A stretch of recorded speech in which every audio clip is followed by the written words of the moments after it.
వాళ్ల తెలివిని ఉపయోగించి ఒక కొత్త రకం జన్యులు సృష్టించారు.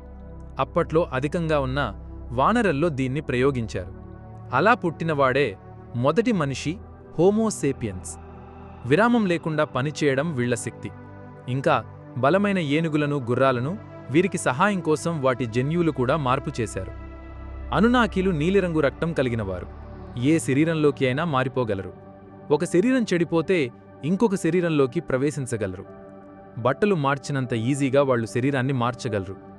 వీరి దగ్గర గ్రావిటీతో పనిచేసే వాహనాలు ఉండేవి. ఎలాంటి ఇంధనమూ అవసరమయ్యేది కాదు.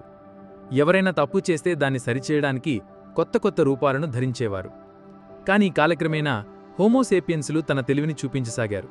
కొంతమంది కష్టపడి పనిచేసేవారు, పనిచేయించేవారు. భూమిపై ఉన్న తమకు కావలసిన బంగారం తీసుకున్న తర్వాత వాళ్లు వెళ్లే తరుణం ఆసన్నమైంది. భూమిపైన అంతర్యుద్ధం మొదలైంది. దాన్ని అనునాకీలు ఆపారు. అలా వాళ్లు వదిలేసిన కొన్ని వస్తువులు ఇప్పటికీ భూమిపైన ఉన్నాయి. అవి కేవలం వస్తువులు కాదు, శక్తులనిచ్చే పరికరాలు. చెడ్డవాళ్లు ఎక్కువైనప్పుడు ఆ వస్తువులు మంచివాళ్లను ఎంచుకుని చెడును అంతం చేస్తాయి. వాళ్లు చనిపోయిన తర్వాత మళ్లీ యథాస్థానానికి వెళ్ళిపోతాయి. ఈ విషయం అనునాకీలు భూమిపైన ఉన్న మనుషులకి చెప్పి వెళ్ళిపోయారు అని ముగించాడు అర్జున్.